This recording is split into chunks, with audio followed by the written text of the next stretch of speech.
We're going to discuss L'Hopital's rule. Now, I was hoping that somebody spoke French here and tell me how to pronounce his first name. I think it's Guillaume, not sure. But L'Hopital's rule is pretty fun. I was looking for the Wikipedia article about it because they actually updated the Wikipedia article to include an alternative spelling. Now, a lot of people look at this and they call it hospital's rule. And ironically, that's what it actually means in French, is hospital. But you know what? They've changed it again. Huh. Yeah, somebody's been messing with it. No, they haven't edited it. I don't know. But hospital's rule, L'Hopital's rule, is for evaluating limits of a special form. It's what's called an indeterminate form. So let me show you the actual rule from the book. So I'm going to cut back over here to a picture of my book. And here's L'Hopital's rule. So you've got a function and another function. You got these two functions. One could have a limit of 0 or plus or minus infinity. And we're going to look at different ratios of these things. And the thing about L'Hopital's rule is that if your limit is in an indeterminate form, this is the crucial part. If your limit looks like this, 0 over 0 or infinity over infinity, then evaluating your limit is equivalent to evaluating this limit, which is finding the derivative in the numerator and the derivative in the denominator, and then calculating the limit. So it's a pretty powerful trick. It's really nice. For most of my career here at OCC, this has been a Calc 2 topic. So it's only recently that it's been added to Calc 1. And let's take a look at it here, try and understand what it means. So let's work a few simple problems. We'll start out with problem number 12. And kind of zoom out a little bit. There we go. The limit as, let's see, which one do we want to do? No, I don't want to do this. Well, let me do kind of a modified version of 12.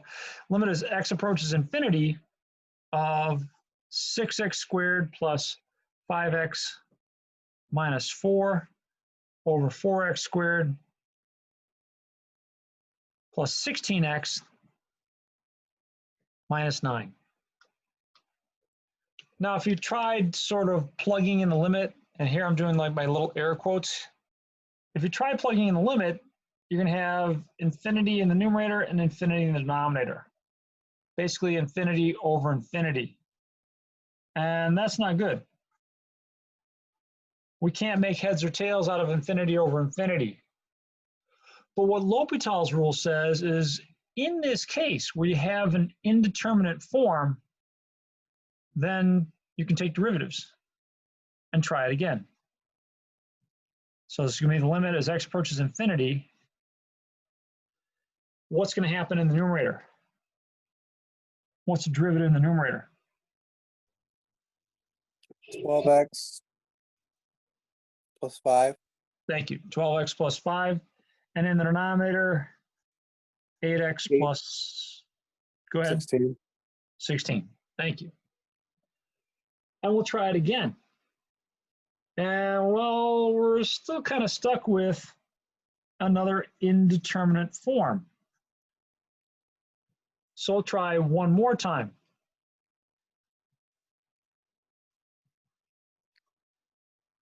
12 over 8. 12 over 8. Now, the Can we limit of simplify 12 over down? 8 is just 12 over 8, right? This doesn't depend on x at all. And that simplifies a little bit down to 3/2. And that's your answer. Now, that might be a little bit of overkill for a problem of this nature.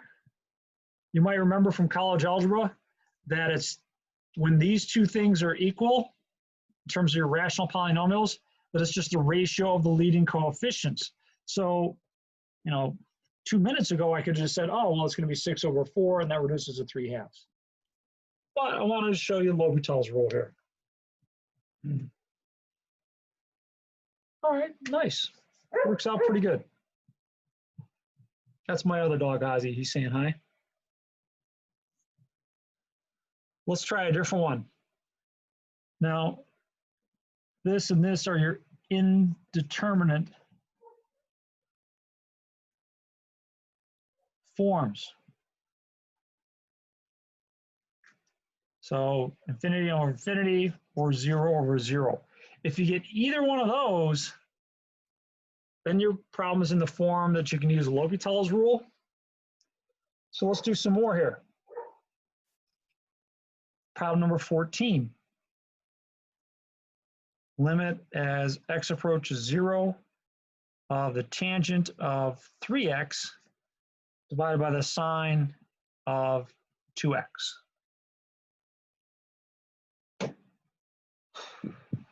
Okay. Well, you should always play the mental game of plugging in the limit. And if you plug in the limit, what are you going to get in this particular case? And 0 over sine 0. And what's the sine of 0? 0. Yeah, it'd be 0. So it's an indeterminate form. Bummer.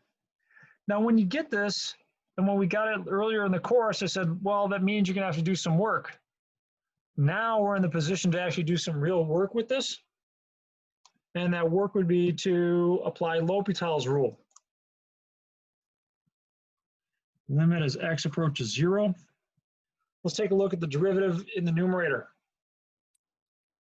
Who's got that derivative there? Squared. 3 secant squared.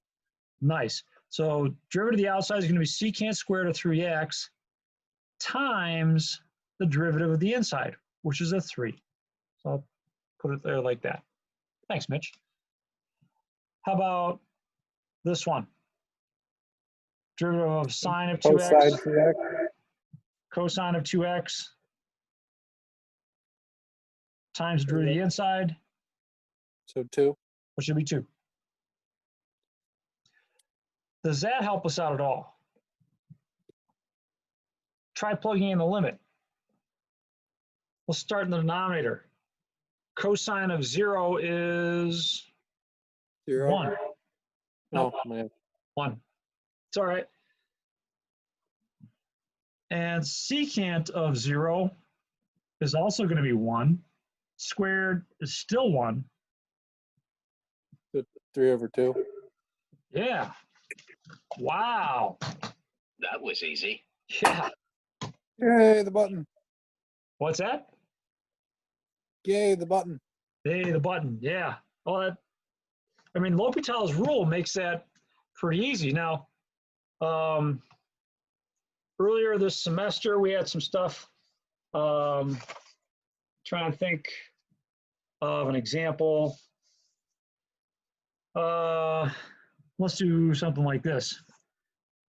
Limit as x approaches 4 of, we'll do x minus 4 over x squared minus 16.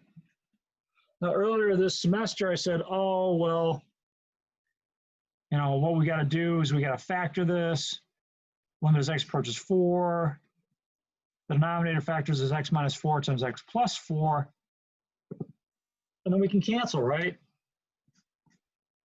And then you're just left with the limit as x approaches 4 of 1 over x plus 4, which gives me 1 over 8. Beautiful. But now we got some more powerful tools. Let's see, this is page 6. All right. Let's take a look at it now that we have L'Hopital's rule. Can you go back real quick? Yeah. So we didn't use L'Hopital's rule at all here.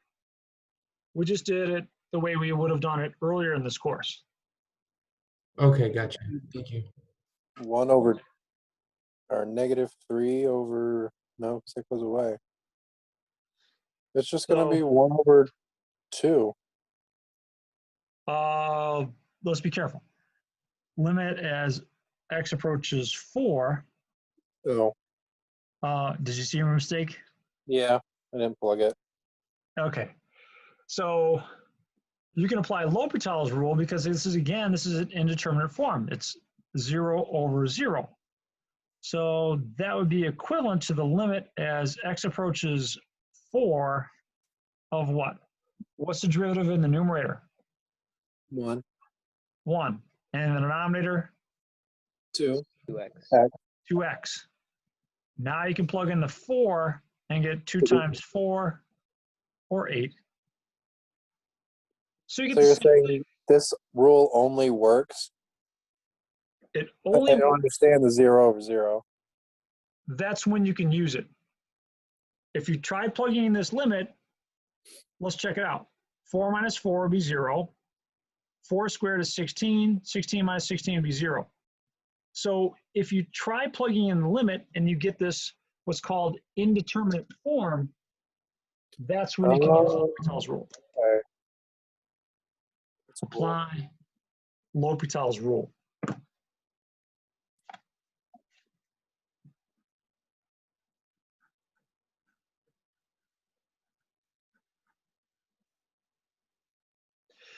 Interestingly enough, L'Hopital did not discover this rule. He was a student of the Bernoullis, and he paid them to tutor him. And he also paid for the right to publish any discoveries. And this is one of their discoveries. And so it's come down to us through history as L'Hopital's rule, even though Johann Bernoulli discovered it. Johann or Jacob, I forget which. But all right. Are we okay with that? So we did that one 2 different ways. Now, when I asked you to calculate a limit, you're free to calculate it any way you want. By the way, this is one of the ways I can spot somebody using something like photo math, is that they're calculating limits by using L'Hopital's rule, even though I haven't covered it in class.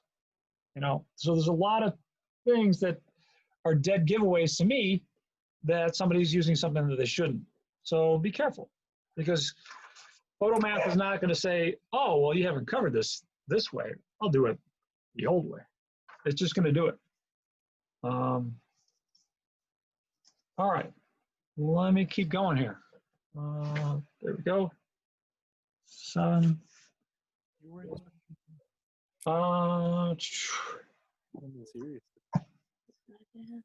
Question? All right.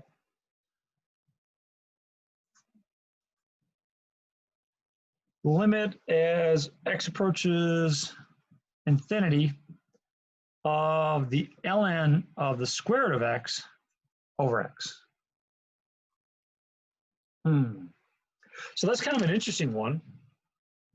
The limit as x approaches infinity is really saying, well, what's going to happen to this graph as I move out towards infinity? And let me see if I've got that one graphed. Maybe we can make a prediction based on the graph. So let's see here. Yeah, that's problem 22. Should it be squared or just, no, I think it's just an X here. All right, so let me get rid of that. There. So let me shut off these graphs, turn on this one. If you're following along from the links that I sent out or put on D2L, if you hit the toolbar and press projector mode, get a little bit better graph.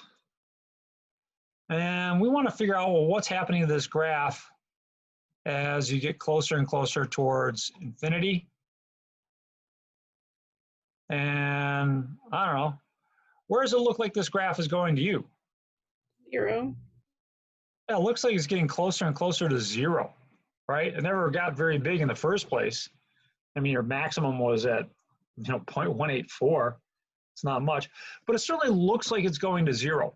And let's see if that's in fact where it does go.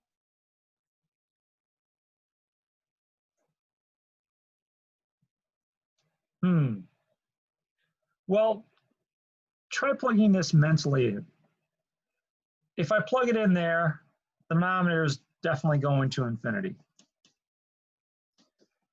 And well, even though it's a slow growing function, the log of the square root would also eventually go to infinity. And I claim that that's good news.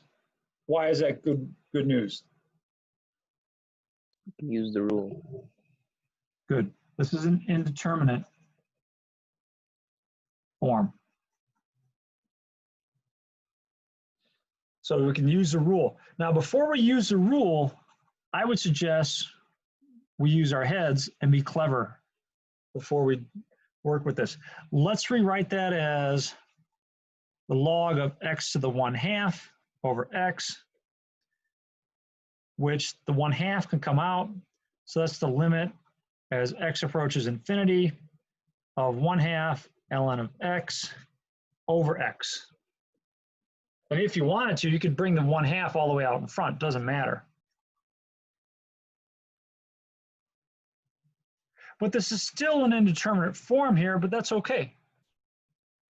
Because now I can apply L'Hopital's rule. So let's do that.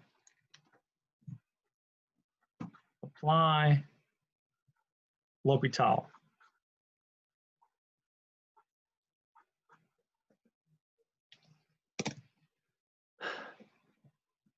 So it's going to be 1/2 limit as x approaches infinity of, somebody help me out with the derivative of the numerator. 1 over x. 1 over x. Good. And the derivative of the denominator, somebody else. This is the hard one. 1. 1. Awesome. Thank you, Jen. All right. Thank you both. So this becomes a limit as x approaches infinity. 1 over x divided by 1 is just really 1 over x.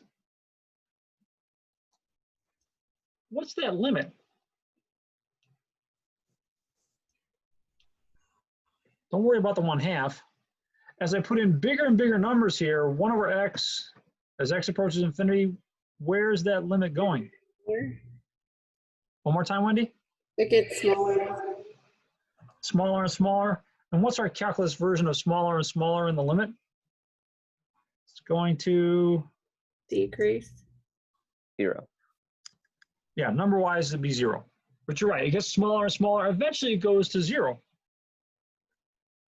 And that shows us in the limit calculation what we saw in the graph, that it's going towards 0. So, how's that one looking? Doing all right? Doing good there? Okay. How exactly do you take out the half? It's a I'm kind of constant. confused there. That's a great question. So 1/2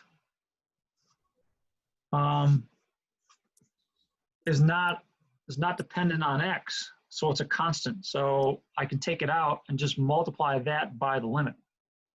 So Okay. that's all I did. Yeah. Now, if this had an x in it, if that was like 1 over x or something like that, then I couldn't do that. But because it's just a constant, I factored it out and put it in front of the limit. Okay, thank you. Thank you. So if it was an x, then you should just leave it, like, for example, 1 over x times the ln of x, and you could move it into the front. Is that what you're saying? If it was an x, you mean, that I had here, then, well, I couldn't bring it out front of the limit, but I could still work with it here. It'd make it a little bit nastier of a calculation in terms of L'Hopital's rule. I have to use the product rule for x times ln of x. So, But if you didn't move it out, would you just use a chain rule then? oh, well, you don't Even even need to use a chain rule. I mean, technically, you're using the product rule. Let's No, take I a mean, look. like, for example, if it was to the x, then if you didn't move it up front and having to use like a product rule, then you just use a chain rule. I mean, if I had like x to the x and I didn't, Yeah. then then you'd actually have to use logarithmic differentiation almost, unless Oh, unless you're bringing that out in front, x ln of x. Then when it comes time to differentiating this, if you did it here, d by dx, it'd be 1 over this times a derivative of x to the x. Wow, have fun with that. Like I said, that's logarithmic differentiation there. So yeah. it'd be kind of a pain. I would definitely take advantage of the rules for logarithms on that one. All right. Thank you. Thank you. A while ago, I think I gave you this limit. Limit as x approaches 0 of the sine of a times x over the sine of b times x. Remember doing a limit like that? It was one of the special limits I gave you. I'm like, you know what? Just use this one. We can actually validate that one now. We can kind of prove why it was true, why it was equal to what I suggested, because we have L'Hopital's rule. So, what should I do first?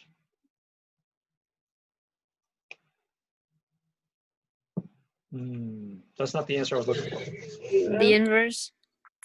Well, No, not the inverse. I mean, like derived. Take the derivative. yeah. So we're going to get to the derivative in just a second. But the reason we can do the derivative is because when we try putting in the zeros, what do I get? Infinity over infinity. Other one. I get Right, 0 over 0. The sine of 0 is 0. Sine of 0 is 0 again.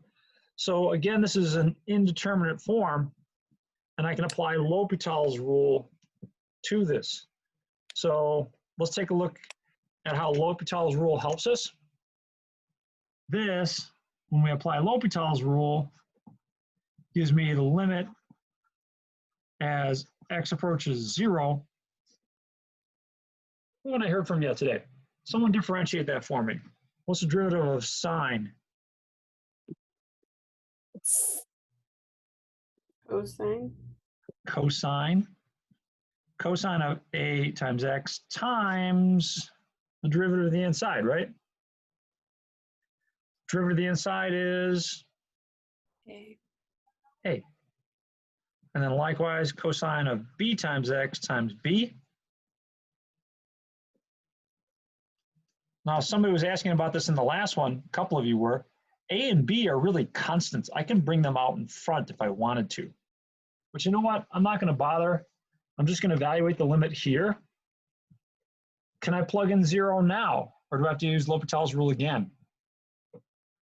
You got to use the L'Hopital rule again. Let's think. Cosine of 0 will be 1.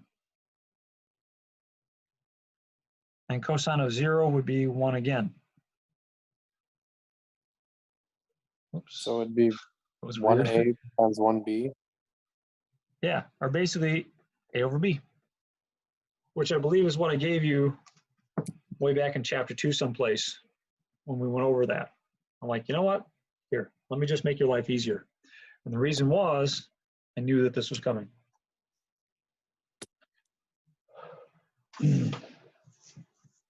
Okay.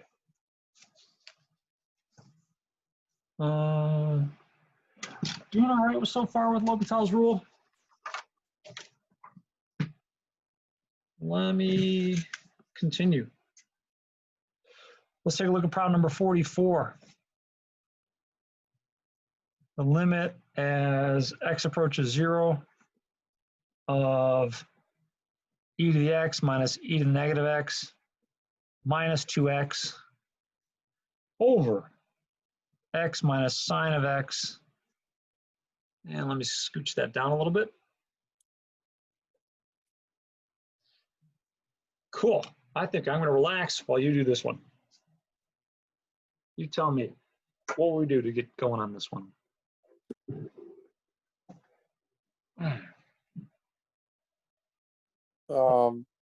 Differentiate it for one. Okay, why can we differentiate it? Because if you plug it in, it's just 0. we get 0 over 0. Good. So 0 over 0 is an indeterminate form.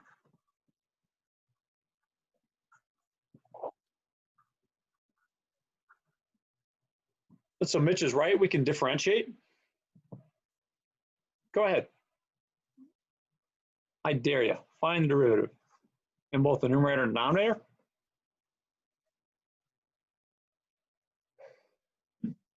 Maybe the X's still confuse me. With the negative x minus 2 on the top. So the derivative of the e to the x is e to the x. What's going to happen with negative e to the x, negative e to the negative x when I differentiate that?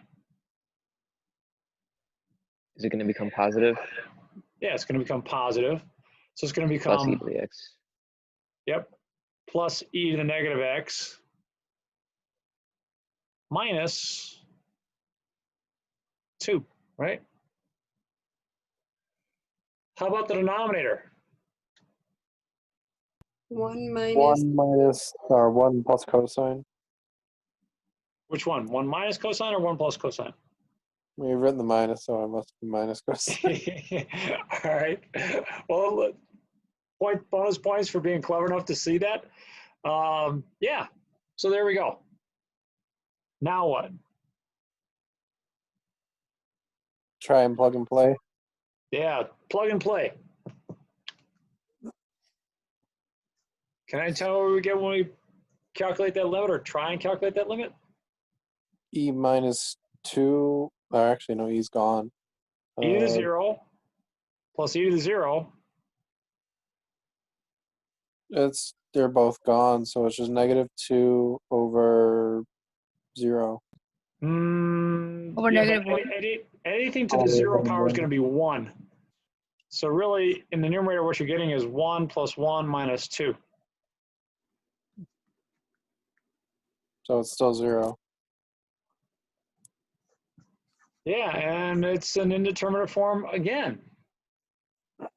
Isn't this devilish? Man, it's twice as an indeterminate form. So what's that telling me to do? Go again. Go again. Yeah. All right, so let's go again. That's going to be e to the x minus e to the negative x. Notice that the derivative here, derivative of the exponent, is going to give you negative 1. And that's what changes the sign there. Derivative 2 is gone. Likewise, in the denominator, derivative of 1 is gone. What's the derivative of cosine? Negative cosine, giving it a positive sign. All right, giving you a positive sign.